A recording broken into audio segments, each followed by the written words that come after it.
Narito na mga malalaking balitang Central Luzon ngayong araw. 35 katao sa Central Luzon nasawi dahil sa rabies. Higit 1.5 billion pesos na halaga ng tanim na palay sa Central Luzon nasira ng bagyong Karding. Level ng tubig sa Candaba at Arayat portion ng Pampanga River inaasahang balik normal na sa susunod na linggo. Panlumakan Bridge sa Siyudad San Fernando, binuksan na matapos ang 6 na taon.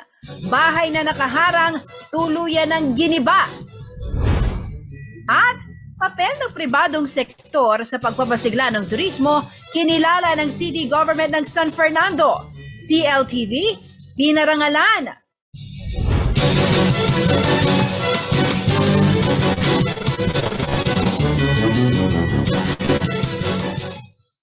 Magandang gabi karehiyon. Ako po si Jennifer Salenga. Oras na para sa mga maiinit na balitang Central Luzon. Aabot sa 35 kaso ng rabies-related deaths ang naitala ng Department of Health sa Central Luzon mula Enero hanggang Agosto nitong taon.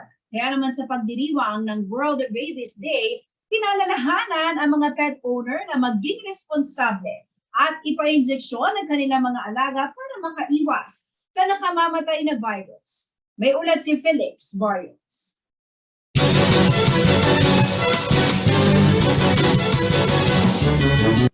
Cute man daw sa ating paningin, kung hindi maaalagaan ng husto ay nakamamatay din. Yan ang paalala ng mga medical professionals sa ating mga karehiyon sa pagdiriwang ng World Rabies Day sa isang mall sa siyudad San Fernando, Pampanga, Miyerkules, September 28. Batay kasi sa tala ng Department of Health, umakyat na sa 35 ang bilang ng mga nasawi dahil sa rabies sa rehiyon simula noong Enero hanggang Agosto ng taong kasalukuyan. Kaya ginagawa namin ganitong event para to give the public the proper knowledge and awareness that rabies is still there, no? And na-alarm kami kasi dahil sa last census ng Department of Health, ang Central Luzon ang number 1 sa pinakamataas na human case of rabies. Maliban sa pet show, nagkaroon din ng mga discussion para sa mga pet owner hinggil sa wastong pangangalaga ng mga hayop at ang nakamamatay na rabies. Pinangunahan ng Jose B. Lingad Memorial General Hospital, Department of Agriculture at ibang private companies ang naturang aktibidad. Magbigay ng awareness tungkol dun sa pagpe-prevent ng rabies, no, sa ating as a form of a disease kasi itong sakit na ito ay nakamamatay. Ayon kay Dr. Juan Paulo C. Maturan, ang officer in charge ng Animal Bite Treatment Center sa JBL MGH, mahalagang mabakunahan kontra anti-rabies ang mga alagang aso't pusa. Unang-una, pag ikaw ay mag-aalaga ng hayop o ng pusa, pabakunahan mo yung aso't pusa. So kailangan nating bantayan yung mga bata lalo na pagkasama nila ang mga alaga nating mga hayop, no? Number 3, pag ang aso ang bata nakagat, unang-una gagawin, hugasan agad yung sugat ng sabon na tubig at dalhin agad sa pinakamalapit na Animal Bite Center para mabakunahan. Ayon sa Department of Agriculture, mahalagang maobserbahan ng hanggang 2 linggo ang isang aso o pusa na nakakagat o nakakalmot upang malaman kung ito ay positibo sa rabies. Obserbahan po natin na, katulad po na sinabi ko kanina, obserbahan po natin ng 10 to 14 days. And then, pag po nakita natin na wala silang signs, okay po sila. Pero pag po tumamlay, kita po natin naglalaway na, may aggressiveness na pinapakita, i-contact po natin sa City Veterinary Office or sa Provincial Veterinary Office para po humingi po tayo ng assistance kung ano pong gagawin dun sa aso. Libre umano ang bakuna para sa ating mga alagang aso at pusa sa opisina ng DA dito sa rehiyon. Ang rabies po ay 100% na nakamamatay, kaya papakunahan po natin ang rabies para po maprotektahan ang ating mga alagang aso at syempre po tayong mga tao. Felix Barrios, CLTV News.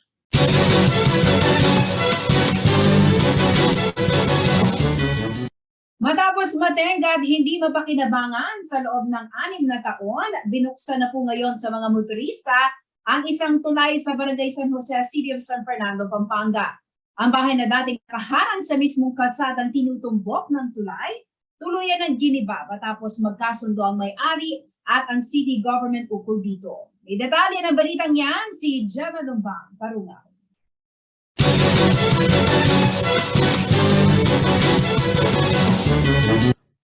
Motorsiklo, pedicab, tricycle, o four wheels man ang iyong sasakyan, maginhawa ng makakapagparoot pa rito sa Barangay San Jose at katabing mga barangay sa Siyudad San Fernando, Pampanga dahil sa pagbubukas ng Panlumacan Bridge. 6 na taon na ang nakararaan nang matapos ang konstruksyon ng tulay na ito, ngunit hindi na pakikinabangan dahil mayroong bahay na nakaharang sa mismong kalsadang tinutumbok ng istruktura. Pero nitong linggo, naputol na ang matagal na paghihintay ng mga motorista at mga residente. Pinuksan ng tulay para sa halos lahat ng uri ng mga sasakyan. Ayon kay Mang Robert David, isang barangay tanod na naka-duty sa pagtatrapiko, saksi siya sa mabigat na daloy ng trapiko araw-araw noong nakasara ang tulay.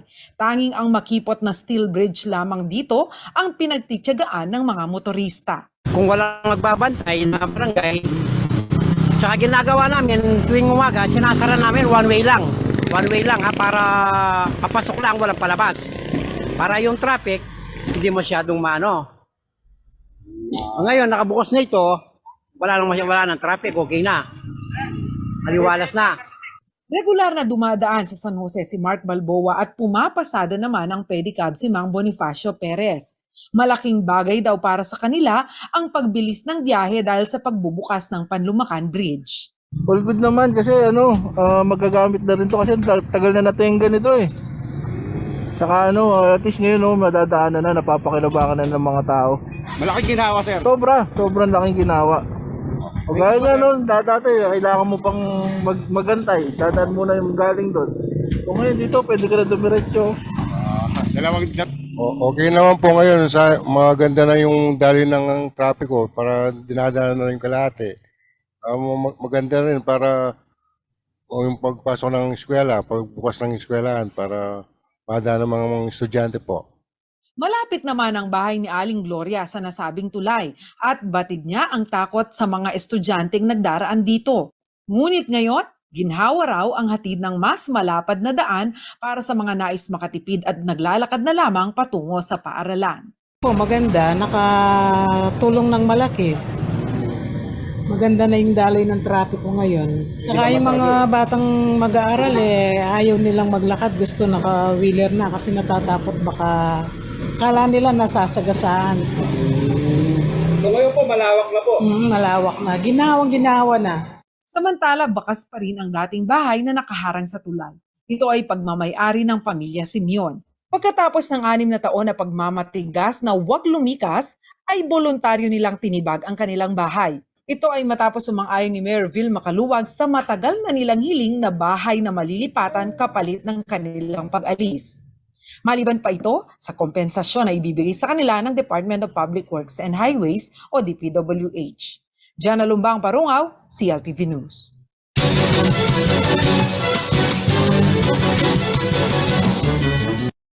Malabo na umanong magkaroon ng extension ang pamamahagi ng educational assistance ng Department of Social Welfare and Development o DSWD. Ito'y matapos ang matagumpay na distribusyon ng 1.7 billion pesos na halaga na tulong sa 713,916 student in crisis na mula August 20 hanggang September 24. Ayon kay DSWD spokesperson Romel Lopez, naubos na umano ng ahensya ang lahat na inilaang pondo para sa programa at gumamit na rin umano ang mga ito ng karagdagang budget. 1.5 billion pesos ang inisyal na pondo inilaan ng DSWD para sa educational assistance, ngunit 1.7 billion pesos ang kanilang naipamahagi. Lumampas din ang kagawaran sa target nitong 400,000 beneficiaries.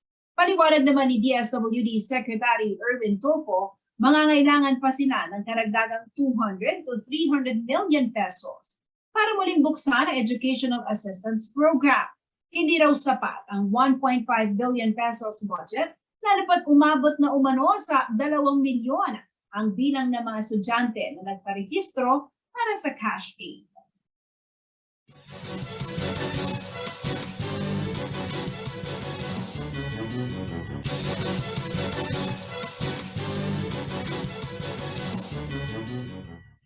Manatiling nakatutok para sa iba pang mga nangungunang balita ngayong araw.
Nagbabalik ang CLTV News. At sa iba pang mga nangungunang balita, higit 1.6 billion pesos ang naiwang pinsala sa agrikultura ng Super Typhoon Carding sa Central Luzon. Ito po ang huling tala ng Regional Disaster Risk Reduction and Management Council 3 ngayong Huwebes, September 29. Sa tala ng Department of Agriculture Region 3 nitong September 27, 1.5 billion pesos dito ang nasirang palay. Higit 19 million sa mais, 110 million sa high-value commercial crops at 7 million pesos naman sa livestock. Sa kabuuan, ang Nueva Ecija may pinakamalaking halaga ng pinsala na umabot sa higit 968 million pesos. Nasa 50,700 na kabahayan naman sinira ng Bagyong Carding sa mga probinsya ng Aurora, Bulacan, Nueva Ecija, Pampanga, Tarlac at Zambales. Higit 5,700 dito ang tuluyang nawasak, habang higit 45,000 ang partially damaged. Nasa 205,000 naman na pamilya o 755,670 katao ang apektado sa 761 na barangay sa buong rehiyon. Nakapagdala ng casualties ang DILG at DOH kung saan 8 ang namatay at 35 ang sugatan dahil sa bagyo. Nagpaabot na ng nasa higit 13 million pesos na ayuda ang DSWD Region 3, mga LGU at isang NGO para sa mga apektadong individual at pamilya. Samantala, baha pa rin po sa 103 barangay sa Pampanga at 5 sa Bulacan. Nagdeklara naman ng state of calamity ang mga bayan ng Concepcion, Tarlac, Macabebe, Pampanga, Dingalan, Aurora at San Miguel, Bulacan, maging sa Nueva Ecija.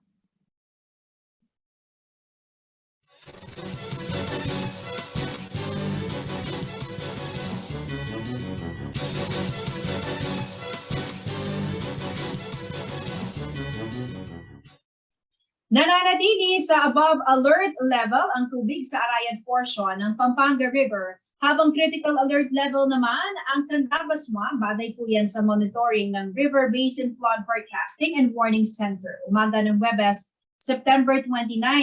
Matatandaan sa kasagsagan ng Bagyong Karding, umakyat sa 8.35 meters ang level ng tubig sa Arayan portion ng ilog at 6.1 meters naman sa Candaba portion. Parehong 5 metro lamang po ang normal level ng dalawang bahagi ng ilog.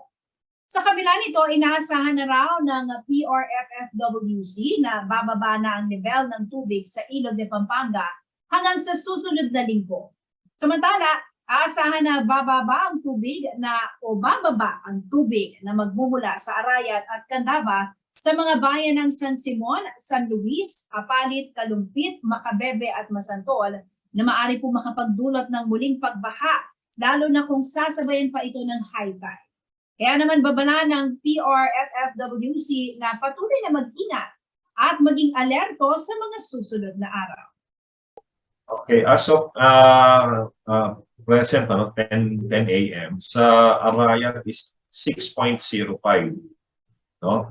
That's as of 10 a.m. Ang alarm namin is 6 meters. So, I should say, siguro itong coming next hour, below na siya dyan sa alarm level.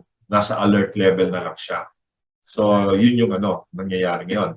Then, yung sa Candaba, at the moment, it's 5.88. So, from, yung sabi ko, yung peak niya is 6.1. Mga more or less 20-30 centimeters na yung binaba niya. So, steadily receding din siya. But it will take time. Medyo matagal ng konti yung pagbaba. Hindi kagaya ng Arayat. Medyo mabilis-bilis ng konti yung pagbaba. Very slow, no? Napakabagal kasi it's a swamp.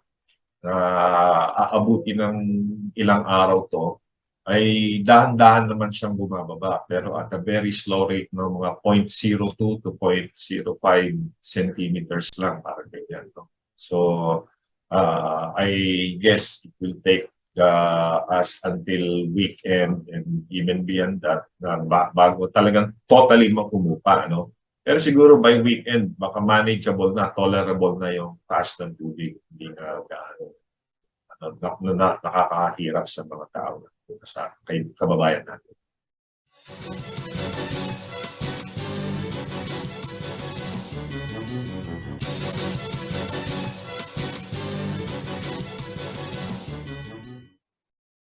Kinilala ng City Government ng San Fernando, Pampanga ang iba't ibang individual, grupo, establishmento at institusyong pangpribado na malaking ambag sa pagsusulong ng lokal na turismo.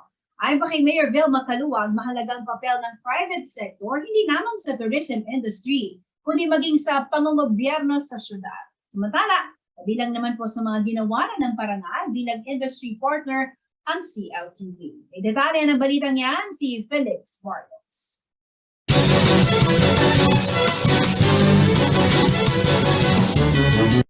Sa makulay at pinalamuti ang Heroes Hall sa siyudad ng San Fernando, Pampanga, nagtipon-tipon ang ilang mga lokal na opisyal at private stakeholders nitong Miyerkules, September 28.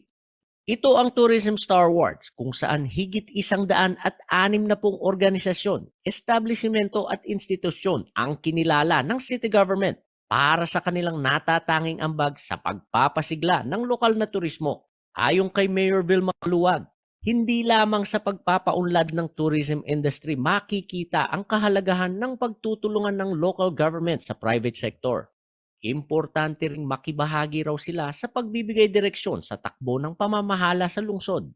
Yung hindi natin nakikita, sila yung nakakakita at binibigyan nila tayo ng idea. So, tinutulungan nila tayong mangobyerno. Ito na ang ika-5 taon ng Tourism Star Awards. Sa loob ng kalahating dekada, patuloy ang pagkilala ng City Government ng San Fernando sa mga nagsusulong ng promosyon at pangangalaga sa turismo, kasaysayan, kultura at sining ng mga Fernandino. May 8 kategorya ang Tourism Star Awards ngayong 2022 na naaayon sa new normal.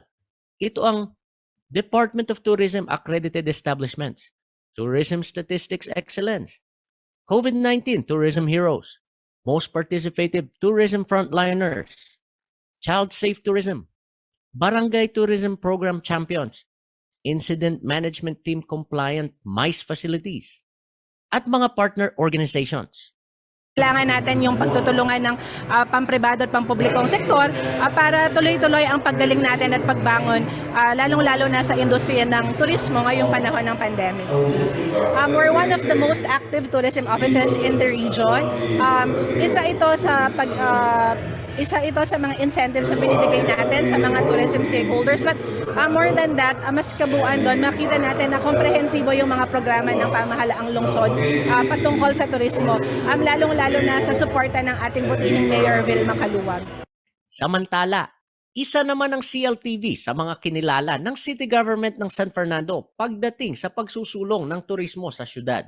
Sa ngalan ng pamunuan ng Laos Group Company sa ating late Chairman Levy P. Laus, at syempre sa pamunuan ng CLTV at sa mga kawanin nito, nagpapasalamat tayo sa City Government of San Fernando. Asahan po ninyo na kami ay kapartner, patuloy na maging kapartner ninyo sa pagiging enabler of public good. Bukod sa awarding ceremony, nanumpari ng mga individual na miyembro ng Arts and Culture Council ng syudad. Felix Barrios, CLTV News.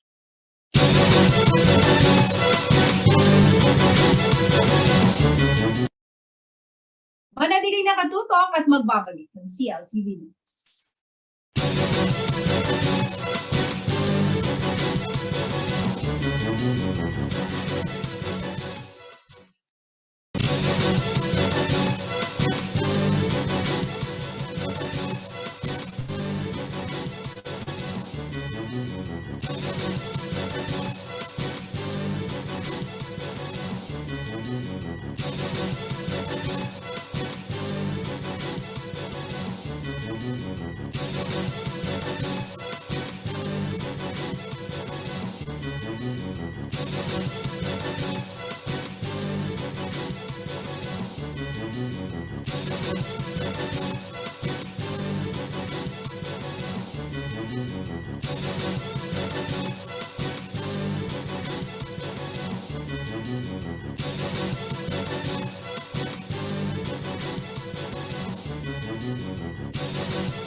Nagbabalik ang CLTV News. Nagbabala ang National Telecommunications Commission na NTC at ang Anti-Crime Office ng PRO3 tungkol sa mas detalyado umanong strategy ng mga text scammer. Ang modus ngayon, personalized o may pangalan pa ang mga natatanggap na mensahe mula sa anonymous number. Hindi pa rin malinaw ang pinagkukunan ng impormasyon ng mga text scammer kung kaya't patuloy na pinag-iingat ang publiko laban dito.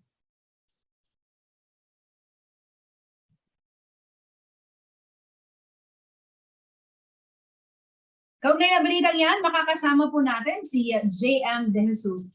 JM, pakipaliwanag nga sa ating mga manonood, ano ba ang personalized text scam?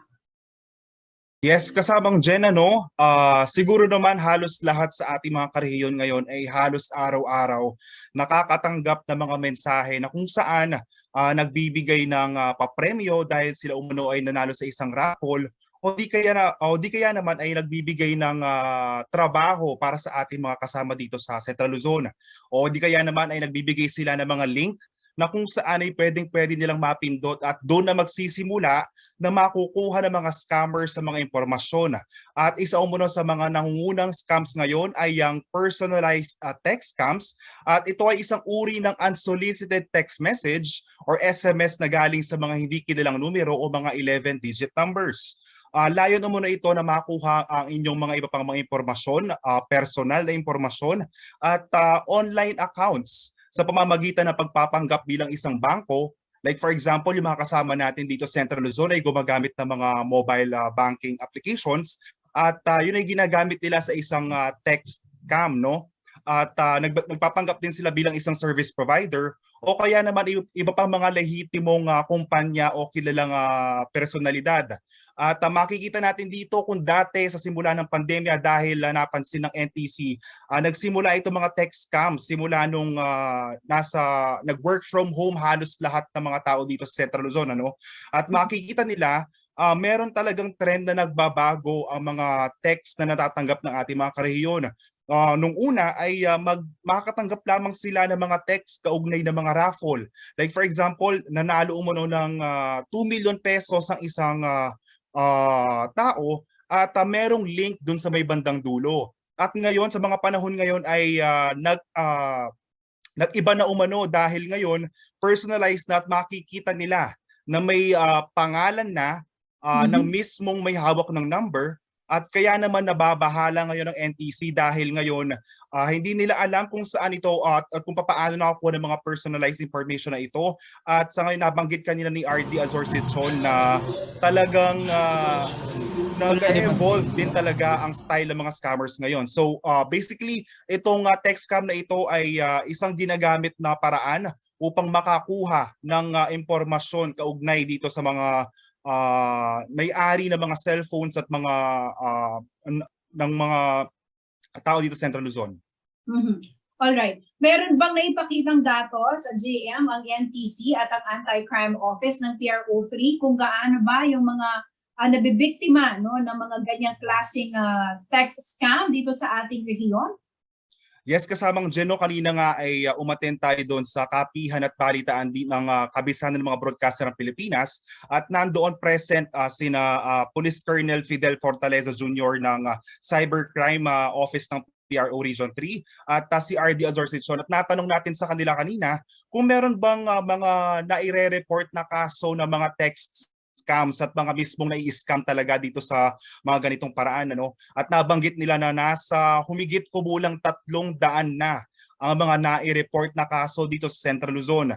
Kaya naman kanina ay natanong din natin kung dito sa mga 300 or 300 na kaso ng mga text scams na i-report sa kanila ay meron nga bang may mga nagagawan ng solusyon o nahuhuli ba yung mga nag-send sa kanila dahil sila mismo ay nakuhanan na ng pera mga personal impormasyon. At ang sagot ng anti-cybercrime PRO Region 3 sa atin ay halos lahat ay under investigation at ang mga nare-resolba lamang ay nasa 18 to 20% lamang.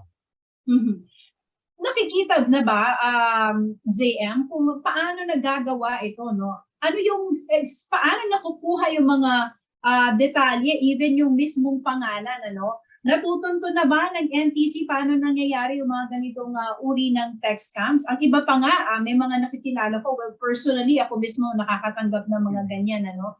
Pero yung iba, minsan, hindi man pangalan, kahit yung nickname, alam ng mga nagsisend ng mga text scams. Yes, kasamang Jen, ayon sa panayam natin kanina kay RD Azorcichon, nabanggit niya na hindi pa talaga nila alam kung ano talaga ang punot dulo nitong pagkukuha nitong mga personal impormasyon. Katulad nga na nasabi natin kanina, kahit nicknames ng user ay nakukuha nila at kanina meron daw silang mga tinitignan na anggulo at mga kadahilanan kung saan napagkukunan ng impormasyon dahil nakikipagtulungan ng National Privacy Commission sa kanila upang matuntun talaga kung saan at ito yung mga nabanggit nila sa atin. Unang-una, dahil daw dun sa mga minsan ay napapasok tayo dun sa mga group chats na hindi natin kilala. So kumbaga pag daw napasok sa group chat na iyon ay maaari ka daw matignan at masilip. At isa pa doon ay yung pag-online shopping. Like for example, pag madi-deliver na yung yung parcel mo, nandun ang impormasyon na nakadikit mismo dun sa mismong i-deliver sa'yo at expose yung information na yun. At ang susunod naman ay yung sa mga contact tracing natin, since nasa gitna pa tayo ng pandemya, ay merong mga establishmento na kailangan mo munang magbigay ng impormasyon bago ka makapasok, katulad ng iyong mobile phone number, ng iyong address, o kaya naman talagang mismo yung pangalan mo, o kaya nickname ang ilalagay mo doon. At yun yung mga sinasabi nila, katulad ng sa mobile banking o kaya naman dun sa mga mobile cash apps, katulad na lang ng mga GCash o kahit anuman. Meron daw doon talagang, kaya nakikita natin ngayon yung mga GCash, kapag magta-transfer ka, ay hindi na nakalagay yung buong pangalan ng user. Added security feature na. Kaya naman ngayon, yun yung mga nakikita nilang rason, pero sabi kanina ng NTC na si RD Asociacion, nakikipagtulungan pa din sila sa National Privacy Commission upang talagang malaman talaga ang punot dulo nitong pagkukuha ng mga talagang impormasyon.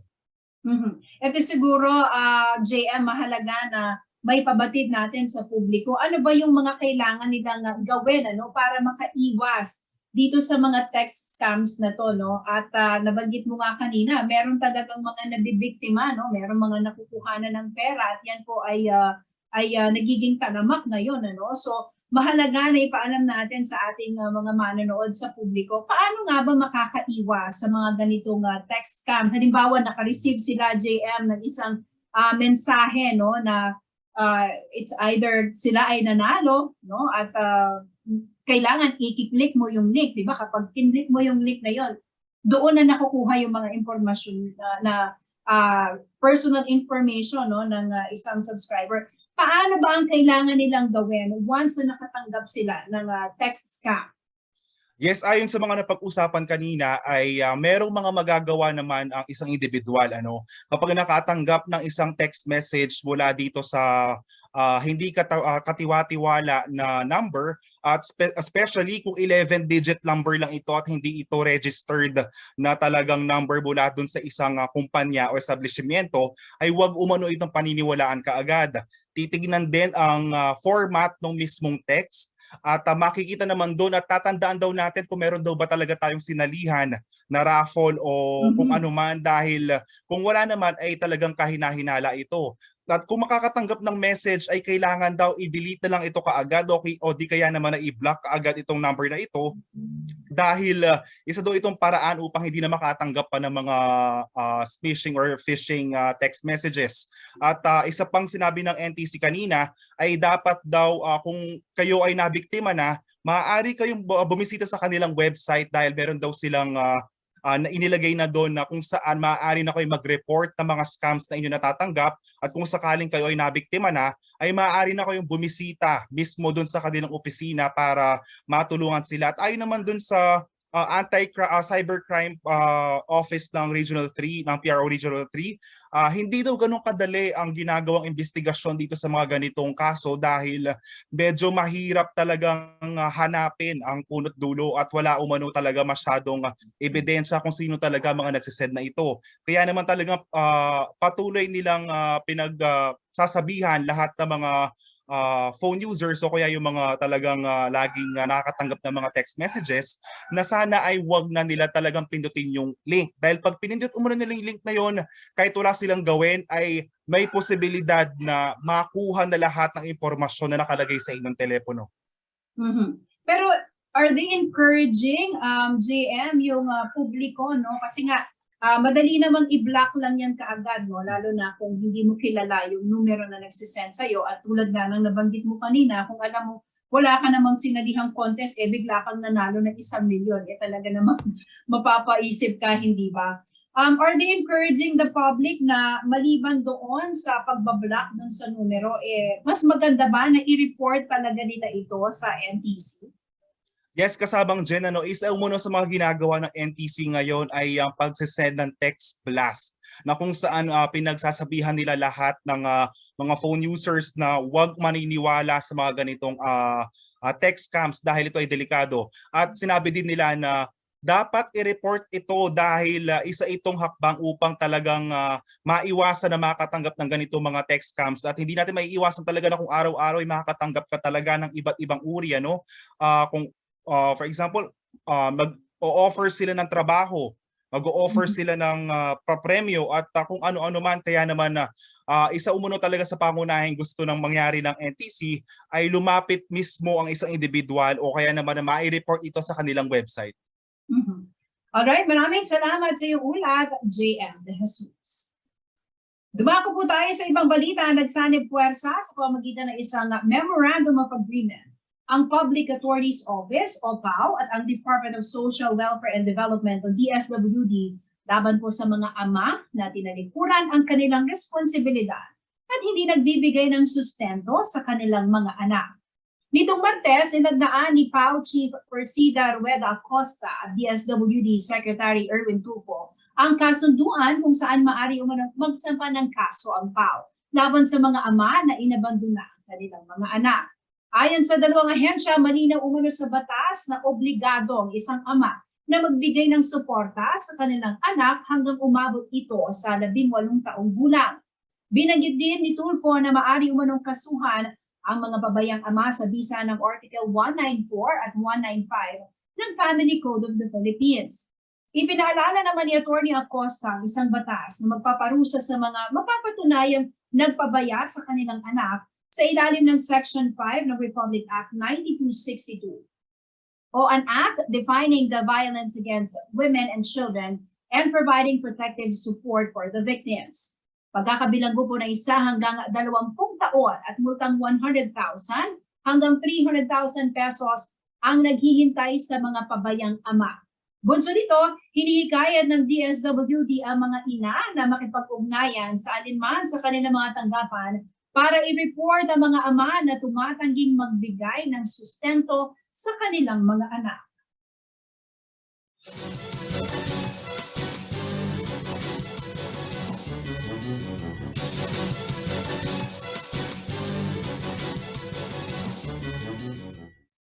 Isang Memorandum of Agreement ang pinirmahan ng Department of Environment and Natural Resources kasama po ang Kapampangan Development Foundation Incorporated o KDFI, Department of Agriculture, samahan ng magsasaka ng Ayala sa Mataas na Lupa Incorporated o SMAMLI at si Pampanga 3rd District Representative Dong Gonzales para higit na palakasin ang pangangalaga sa Mount Arayat Protected Landscape.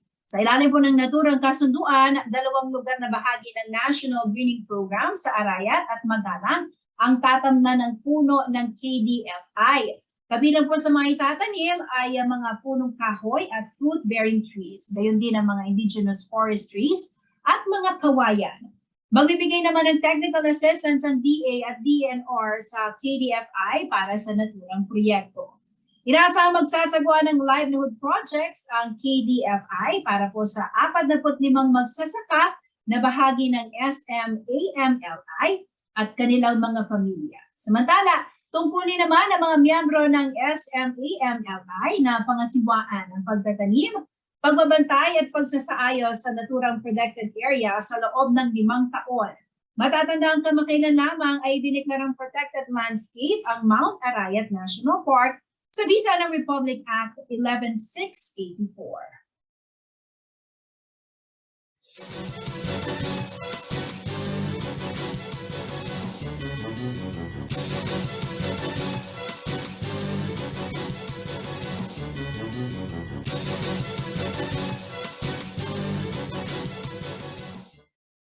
Manatiling nakatutok at magbabalik ang CLTV News.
Nagbabalik ang CLTV News. Sa iba pang mga nangungunang balita, aminado po si Ombudsman Samuel Martirez na mahirap nang wakasan ang tindi ng katiwalian at laganap na korupsyon sa pamahalaan. Bukod pa rito, hiniling din ng opisyal ang pagbuwag sa Anti-Red Tape Authority dahil na naagawan at nangihimasok na raw ito sa tungkulin ng kanilang tanggapan.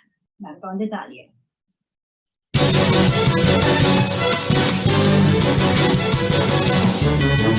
Mismong pinuno na ng Office of the Ombudsman ang naniniwalang hindi sapat ang kahit anong halaga o pondo para wakasan ng korupsyon sa gobyerno. Sa ginanap na budget hearing para sa Office of the Ombudsman itong Martes, inamin ni Ombudsman Samuel Martirez na hindi umano nila kayang labanan ng korupsyon kahit gaano pa kalaki ang ibigay sa kanilang pondo kung mismong sa kanilang hanay laganap ang katiwalian. Sa pananaw ko, sufisyente yung pondo ng ombudsman.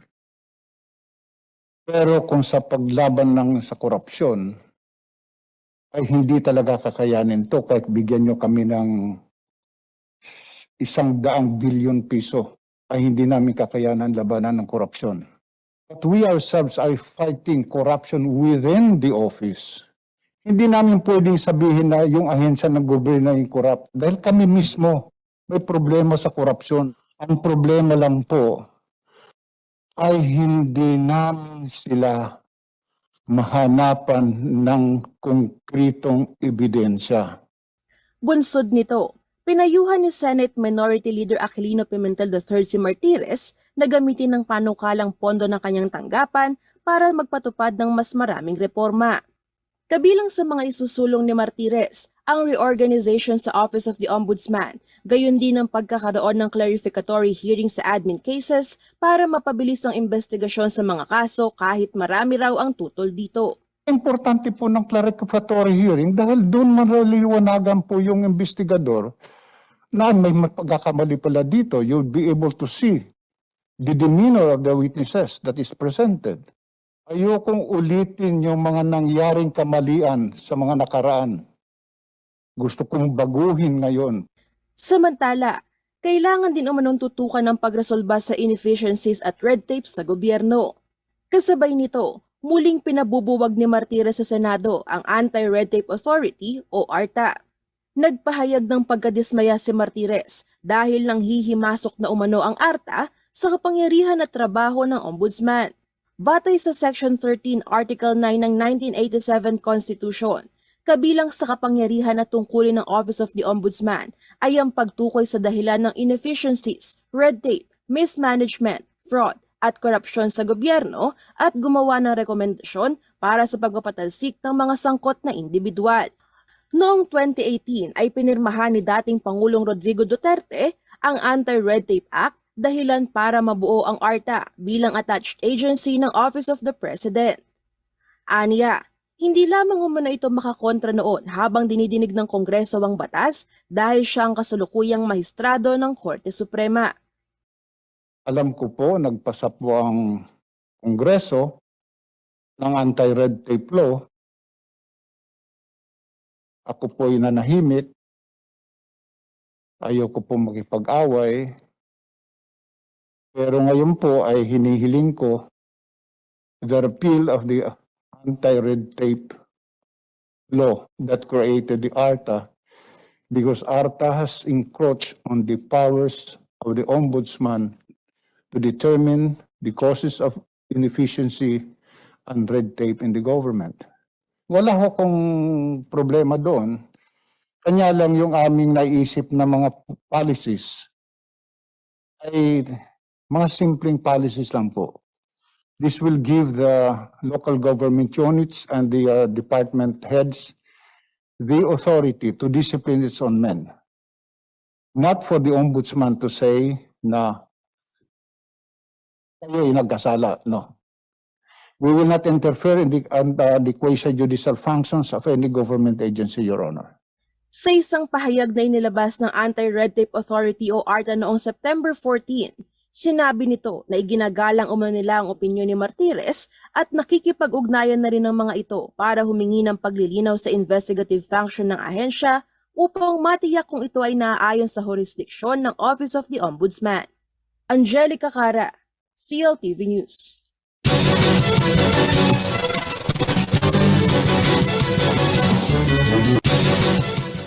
Isinusulong ng Department of Health o DOH ang pagpasa sa mga panukalang batas na makatutulong sa mas mapusay na pagtugon ng bansa sa mga public health emergencies. Partikular na tinukoy ni DOH Officer in Charge Maria Rosario Vergere ang Pandemic Protection Act of 2021, Pandemic and All Hazards Preparedness Act, Philippine Health Security Act, at ang pag-amyenda sa Government Procurement Reform Act at Cheaper Medicines Act. Sa ilalim ng Pandemic Protection Act of 2021, ang mga kumpanyang gumagawa o nag-i-import ng clinical products o naglalaan ng mga critical na serbisyo ay bibigyan ng incentives. Gayon din ang pansamantalang pagsuspinde ng export requirements tuwing may pandemya. Habang ang Pandemic and All Hazards Preparedness Act ay layong gawing handa ang bansa sakaling may umiiral na pandemya o state of public health emergency at mapataas ang kapasidad ng mga healthcare facilities. Layo naman ng Philippine Health Security and Emergency Act ang magtatag ng Medical Reserve Force sa binubuo ng mga medical experts, scientists, licensed medical practitioners at volunteers na sinanay para sa health emergencies. Samantalang, pag-amyenda sa Government Procurement Reform at Cheaper Medicines Act ay mabuuto sa mga procurement entity na bumili ng mga kagamitan na locally produced na pasok sa itinakdang standards ng pamahalaan. Sa ngayon, 3 priority bills umano ang nakalinya sa legislative agenda ni Pangulong Ferdinand Marcos Jr. Ang pagbuo ng isang Virology Institute, ang Medical Research Corps at ang Center for Disease Control. Bukod sa mga priority bill, sinusuportahan din ng DOH ang pagtatag ng pharmaceutical economic zones.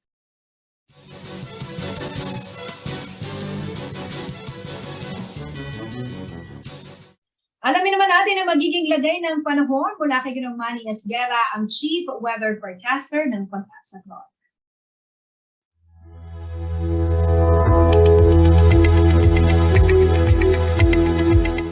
Narito po magiging taya ng panahon sa susunod na 24 oras. Isang tropical storm Luis po ngayon ay namataan sa layong 1,075 kilometers hilagang silangan ng extreme northern Luzon. Ito po yung LPA kahapon na binabantayan ng Pag-asa at nabuo na nga po bilang isang ganap na bagyo. Pero sa ngayon po ay hindi naman po inaasahan na siya ay lalapit ng kalupaan o magla-landfall. At ito po ngayon ay nagtatagay ng lakas ng hangin na umaabot ng 75 km per hour malapit sa gitna at pagbugso na umaabot ng 90 km per hour.